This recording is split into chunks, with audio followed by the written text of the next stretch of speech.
Welcome back everyone to Talk Help Guy.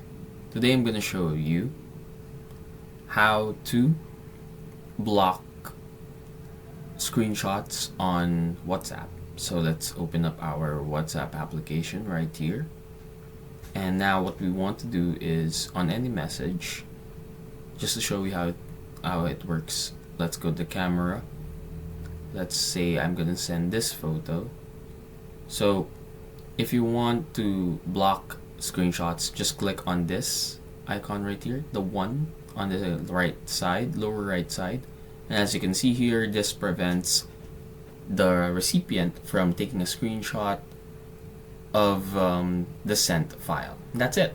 Hopefully we were able to help you out on this. If we did, please do not forget to hit the like and of course subscribe button only here on Talk Help Guy.